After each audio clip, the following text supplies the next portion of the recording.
Okay, so we're streaming now.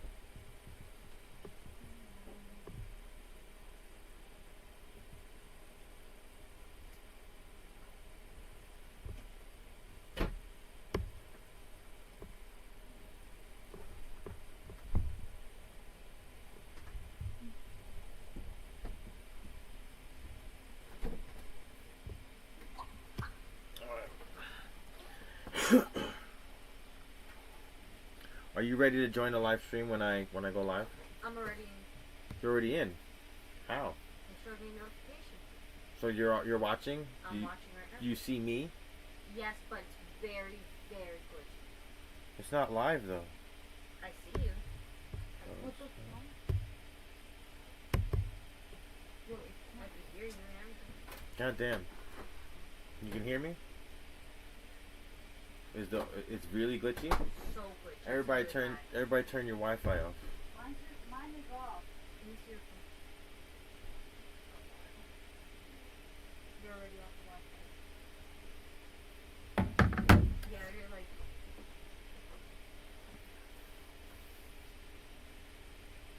Still? A little, yeah. It's only a little bit?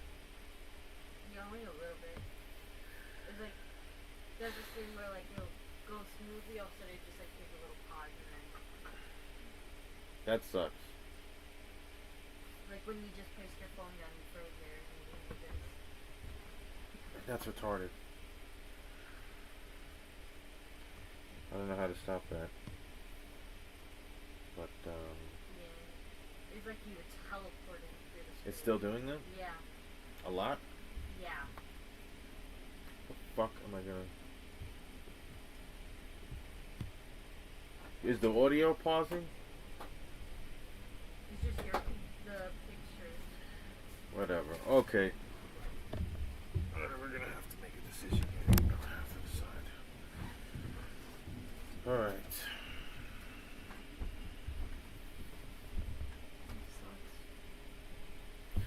Alright everybody, welcome to the lesson. We've been having some problems with the audio. The last lesson didn't have any audio whatsoever. Tonight we're going to have a talk about the most confusing topic in fitness that I can think of, and it's got to be fat loss, because everybody seems to know how to do it until they tell somebody how to do it and it doesn't work for them. So we're going to find out exactly what's going wrong, why no one's losing the weight that they want to, or why other people are having an easier time, and what is it really that's working. Last video I showed you guys how to balance macros and find your maintenance. It was just a beginner's intro to it. So in this lesson we're going to learn how to apply that to your everyday person and then put them into a deficit, so that you know that they're in a deficit and you know that they're losing weight, and you can track it. I'm not going to teach you how to track it in this video or how to make your meals and section them, but I'm going to teach you how to get your dailies. So here we go. Today's lesson is not working. Give me a second.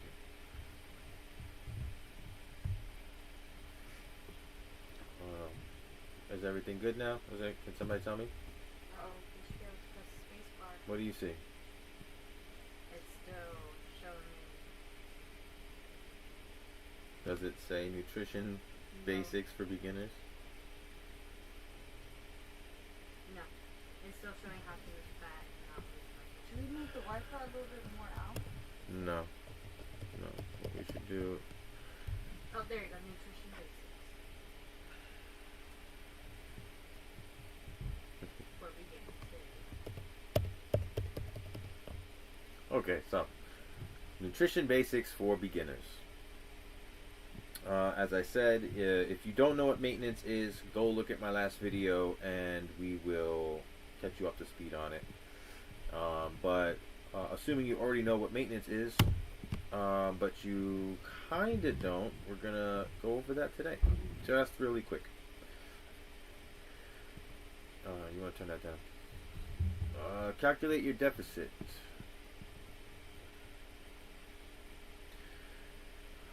How do I get the number for the deficit in the first place?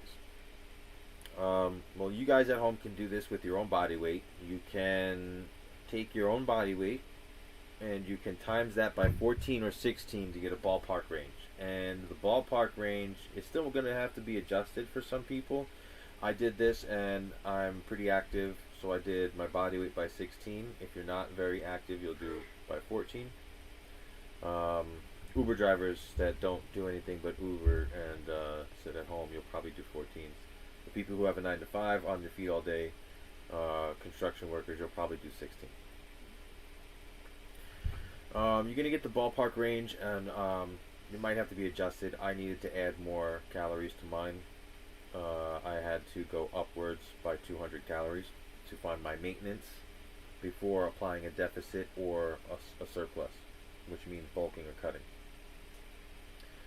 Now, I've had a friend that wanted some help, so this kind of inspired me to do this for the lesson. You can use your own body weight, but I'm going to use 200 pounds. So anyone who's 200 pounds and pretty active, you can do the same thing. It's 200 times 16, and you'll get 3,200 calories daily. Your daily calories will determine, we're going to fill those daily calories with macros.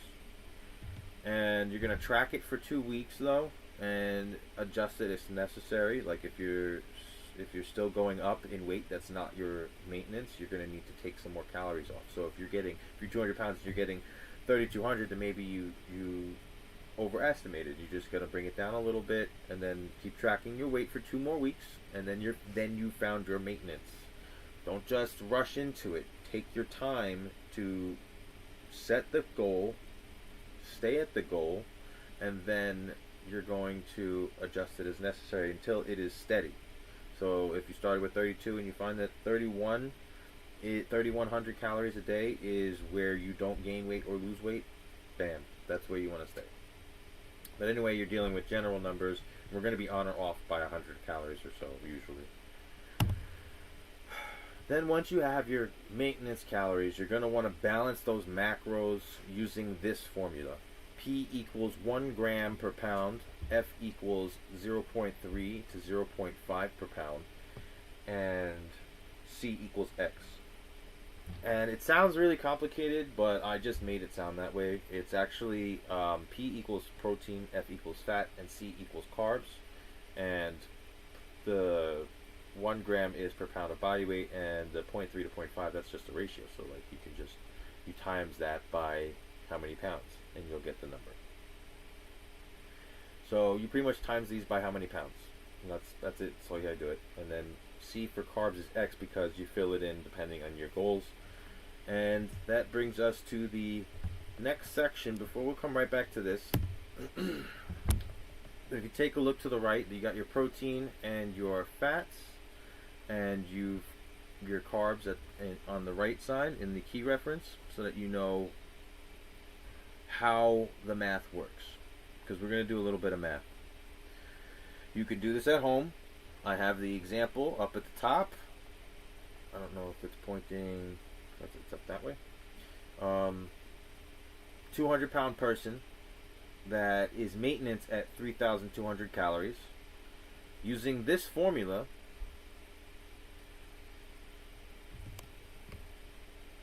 P equals 1 gram per pound. That's 200 pounds equals 200 grams of protein, which equals 800 calories. 200 pounds equals 95 grams of fat, which equals 855 calories. These are for someone who's 200 pounds. Doesn't matter who you are. This is where you're going to start. You're going to add the protein and the fats together to get how many calories they equal. So every day, no matter what, if you're hitting your protein and your fat and you're hitting your macros right, you're eating 1,655 calories, no matter what. Now, if you minus that from the 3,200, you have 1,544. If you use a different body weight, you'll get different numbers, but this is the same process.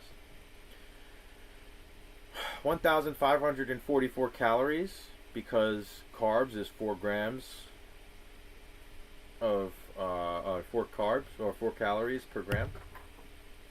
You're going to divide that by 4, and you're going to get 386 carbs, or roughly, give or take, I think there's like 0.25, but I rounded it off. And that's going to give you a daily balanced macro number of 295 and 386. That's his numbers. That's how he stays at 200 pounds. But you don't want to stay at 200 pounds. You want to lose weight, so we're going to apply a deficit. Now, the deficit we're going to start with, I'll explain it all later, is going to be 75 carbs. We're just going to take 75 carbs because that takes away a certain amount of calories. And that's going to give us 311 carbs. So if you have, no matter what weight you are and you start with, and you get your numbers, you get your balanced macros. For this 200-pound gentleman, it was 200, 95, and 386. We're going to minus 75 carbs from the carbohydrates. That's it. Protein and fat stays the same. That's going to give us a final daily macros of 200, 95, and 211. 311. Which equals 2,900 calories.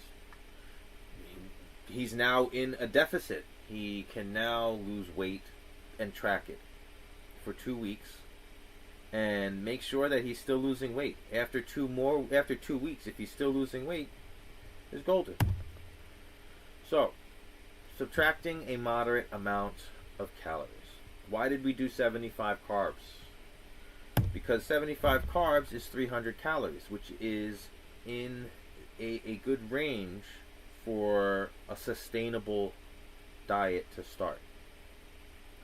If you start too high, it's gonna cause some trouble. But if you're not losing weight, you can lower your carbs by another 60 grams. Sometimes you can do it by 30 grams, but you can lower it by another 60 grams, which is 250 calories, and that'll bring you up to a total of 500 to 550 calories. And that's gonna be a sustainable start. You can start to see about a half a pound to a pound of fat loss per week, and you're gonna feel good about that. That's gonna be good. That's a great place to start. That's a sustainable pace. Cutting out too many calories can drive up hunger early on, so you don't want to start at a 500 calorie deficit if you don't have to. You don't want to start at a 250 calorie deficit if you don't have to. If you can start your maintenance and pull 100 calories and you're losing fat from that, great. That's a much more sustainable start than this.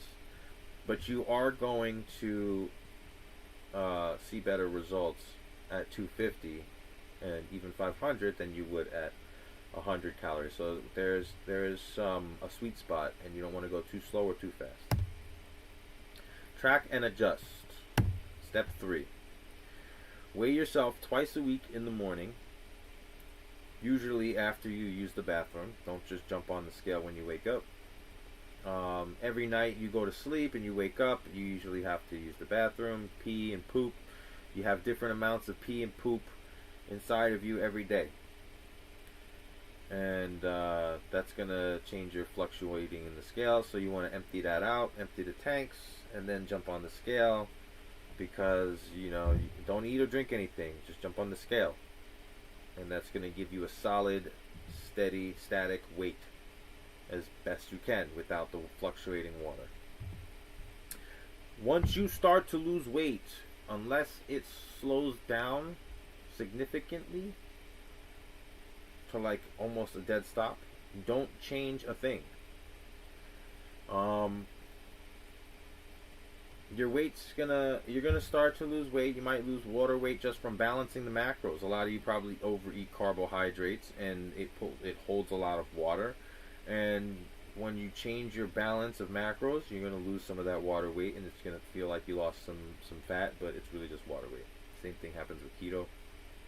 But don't change anything. Try not to change anything for at least 2 weeks. And if you can, don't change it for 4 weeks.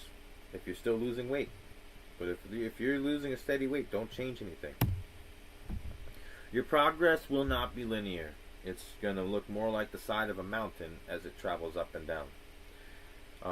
Water weight fluctuates, as I said, and it's going to go up and down. Don't let it scare you. Don't weigh yourself every day. Weigh yourself twice a week. You will need to subtract another 250 to 300 calories from your diet once your fat loss slows down.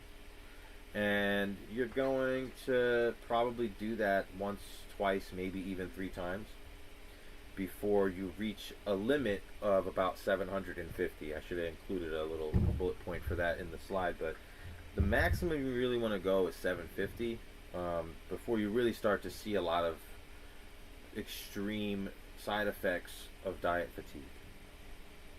Diet fatigue is really hard, so that's why you want to start the deficit too steep and start at like 500 or 700 and just say, hey, I'm going to cut out half my calories and that's how I'm going to lose weight. I'm just going to fucking dig in. You want to start somewhere structured. Start small. An example of how you're going to minus more calories from your diet is our gentleman here with the 200 pounds. He started at 3,200 and his deficit was 2,900, and that becomes 2,600 when he stops losing the weight that he was losing. When the diet slows down, you don't just stay at the same weight, you bring it down another deficit. So he brought it down another deficit to 2,600. Then he went balls to the walls and he brought it down to 2,300 because he's crazy. And that only lasted for like a week, the 2,300 deficit. You know, maybe it didn't last maybe a few days, who knows. But he wanted to lose some more weight, so he did that. Now, before he goes back into maintenance, before we go any further, you need to understand how to handle diet fatigue when you go that deep into a deficit, or when you start a diet to begin with. Diet fatigue's kind of like when you're working out. When you're working out, you build up physical fatigue. Your muscles break down, your joints hurt, bones sometimes, and you get tired, and you're fatigued. You're physically tired. For diet fatigue, it is also linked into being physically tired as well, but it starts with mental. It's diet fatigue. To manage it, you want to eat foods that fill you. So when bulking and you're eating lots of food, I tend to have a trouble eating large volumes of food that are not calorie dense, like vegetables. So I take vitamins and I hit my macros, my protein, fats, and carbs using other methods. And my carbs are usually breads and sugars, and it's probably not good for me, but it gets the job done. It gets the job done. My blood work probably doesn't look that great, but for now, until I can afford to do it better, that's what I'm doing. I'm not gonna let my calories slip and my weight loss go. So for now, it's better than what I was doing. So timing matters a big thing as well. So eating foods that fill you up matter, but timing matters just as much. Eating 4 to 5 times a day is going to spread your meals out, so you 4 to 5 meals all having the same macros of protein, fats, and carbs. So 1, 2, 3, 4, 5 meals, or 1, 2, 3, 4 meals. And then the 3 meal things, there's too much space in between them. In that space, you start to lose muscle because there's so much time in between all of you don't have the nutrition that you need. So 4 meals a day is kind of good. It's what I do. Assuming you have 4 meals a day, let's say it's 4 sandwiches, and all 4 sandwiches actually have the same amount of nutrients in each one, and that hits all of your macros perfectly, the deficit is really just taking 2 slices of bread off. That's basically it. Is it 2 slices of bread? It might be 4 slices of bread. It's hard to remember. But that's pretty much it. It's like taking 4 slices of bread from your diet and then keeping the sandwiches, and you're just eating the meats as like that, as they are. Maybe splitting some of the bread to each sandwich so that they all share a small square of bread. Like we did when we grew up. So if you're not hungry in the morning, you still got to eat protein. You can't miss your protein windows. These are just, that's what you call it, whatever you want. Take your protein meds or whatever on time, but it's protein windows. So if you have 4 meals a day, it's really just to get the protein in so that you don't lose your muscle. If you could go without the fat, you would, but it affects hormones. But like pretty much that's pretty much it. You eating that protein to guarantee you don't lose the muscle. So don't miss that. Just move any of the other macros that are usually with your meals. For me, it would be 15 grams of fat and about 90 something carbs. And I would just move those to meal number 2 or meal number 3, or spread it across all the next meals from meal number 4, 3, and 2. But you don't want to skip them. Stack them on the other meals, but you're not missing them. So if you don't like to eat in the morning, you still got to eat. I eat sometimes in the mornings. I don't have time to eat, and I do actually go with just a protein shake, which is milk and a scoop of protein, and maybe I'll double up on the protein so I hit my protein goals for the meal. And that's it. No carbs, pretty low fat, and I have to hit those fats and carbs that I missed on my next meal, but I'm also overhitting the protein, so I take that off. That's the whole thing I do. But don't miss your protein. But if you do this, it's going to make you hungry, and you can't give in to the hunger and keep stacking more onto the meal. You're going to be happy that you have those proteins, the carbs and the fats that you missed from the last meal on this second meal, but don't. You cause for hyperabsorption. There's a whole bunch of things about because you didn't eat as much in the morning, you absorb more now. But I don't even think, maybe that's not even a thing, but I don't know. You don't want to make yourself hungry because it's going to affect your hunger. And kind of even after 8 weeks of a diet, you're going to be hungry anyway. So I guess it's whatever, right? You're in a diet. You're going to build up a lot of fatigue from that, though. But what is diet fatigue, right?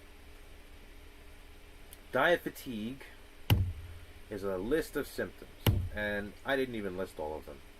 This is just some of them. You may experience one or a few at the beginning, and then as you go into deeper fatigue, you're going to probably experience all of them. And you don't want to experience all of them at the same time, because that kind of sucks. But extreme cravings, even for foods you don't like. I don't like Arby's, but a lot of people do.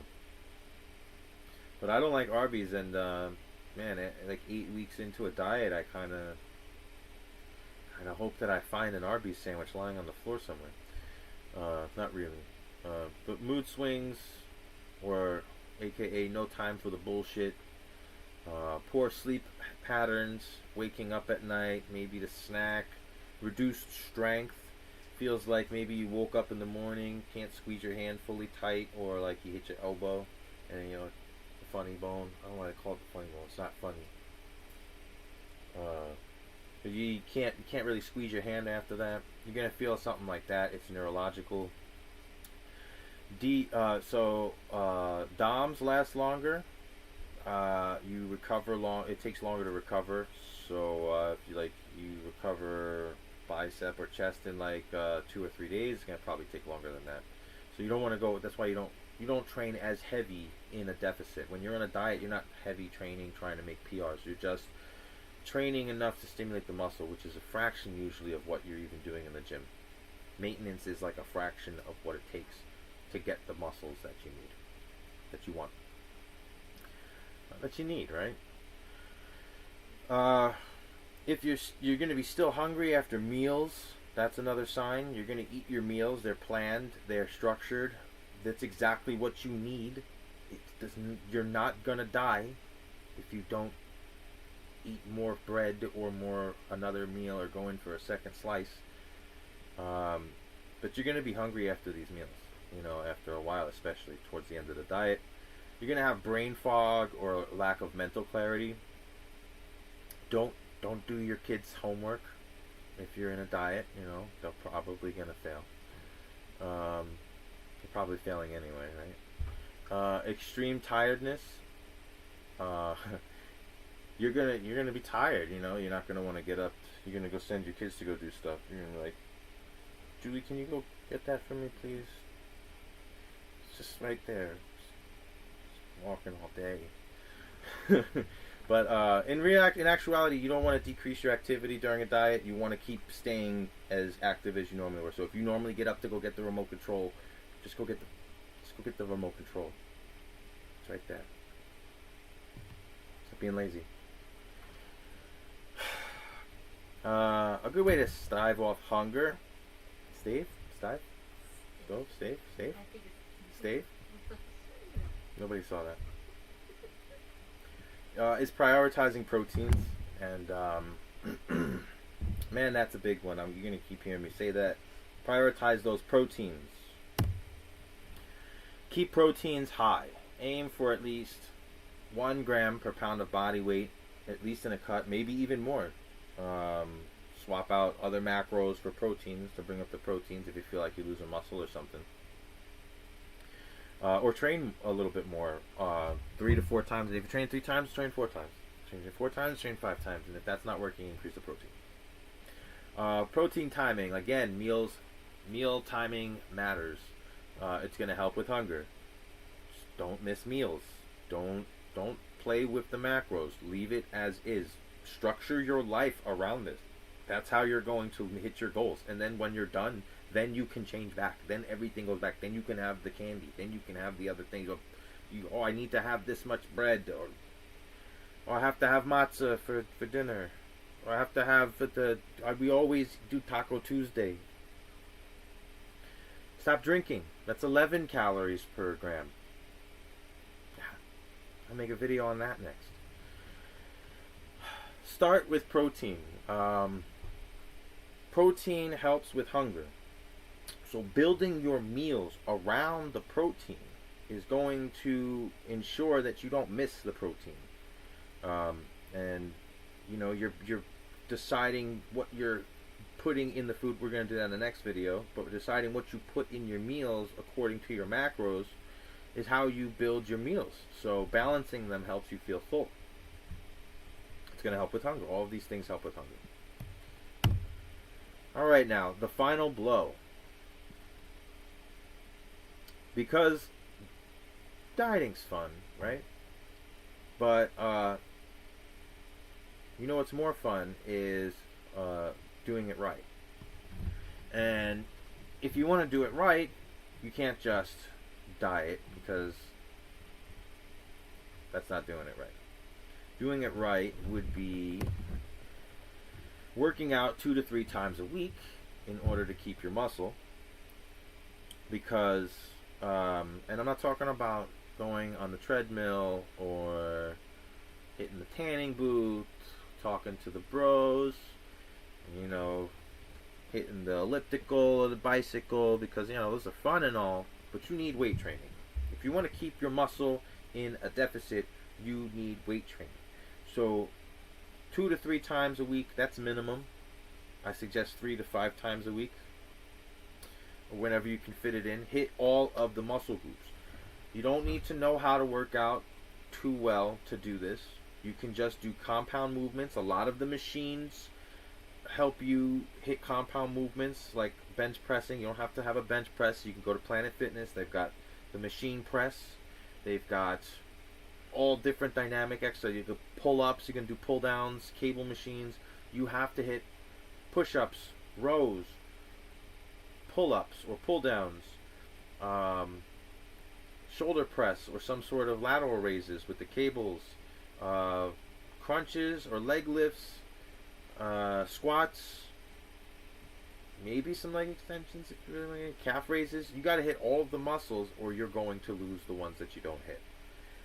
because the muscles that you hit are going to demand protein, and your high protein is going to feed them. And you need to be moving. That's the other thing. A lot of people like to jog. That's fine. You don't need to jog if that's scaring you. You need to get out of the house, and you need to walk 12,000 steps a day. It's not that much. It's actually like an hour and a half of walking. You can play Pokemon Go. That's what I do. I got a lot of Pokemon now. Drinking water is easy to forget, but it can cause issues. It also helps with digestion. It helps you feeling full.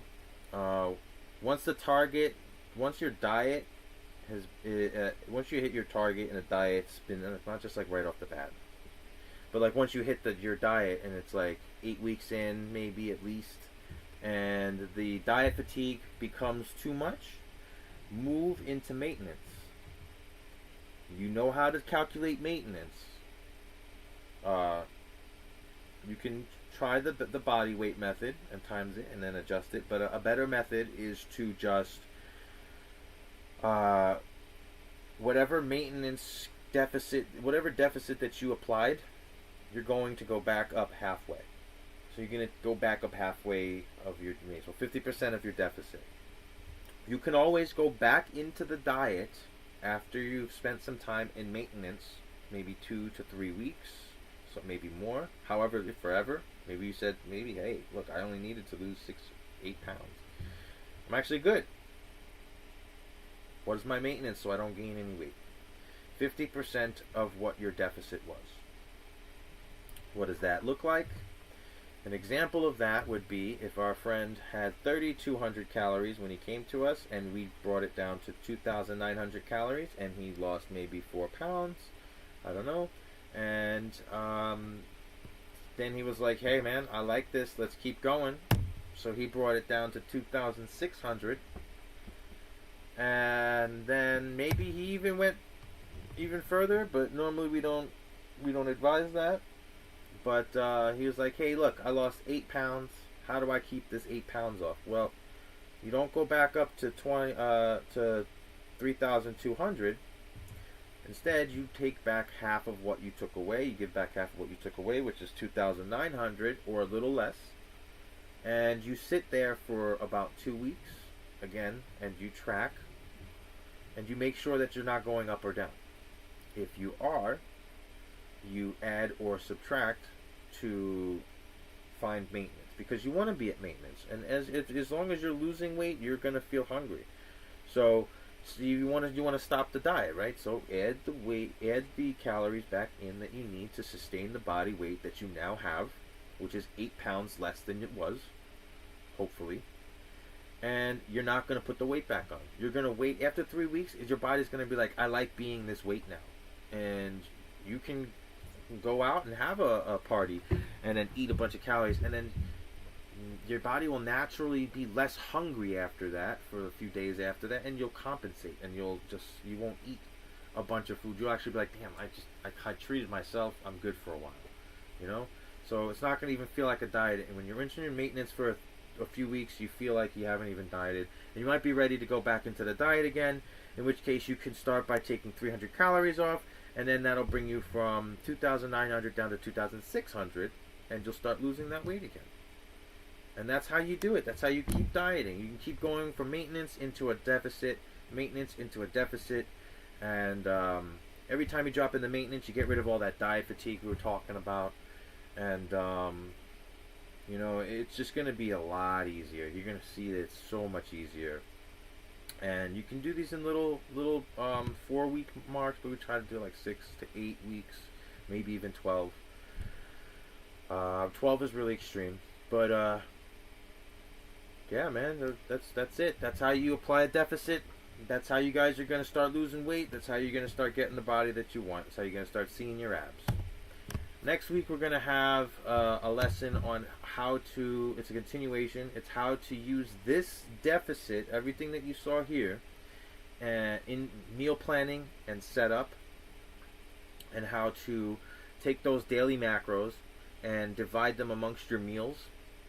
And then once you have your meal macros, you will build meal combos and a meal plan. So until next time, we are partially jacked, trying to get fully jacked. You guys too. Like, share, subscribe, comment. Tell me what you thought. Tell me you hated it. That's fine. I don't care. But ultimately, thank you for showing up. Thank you, everybody.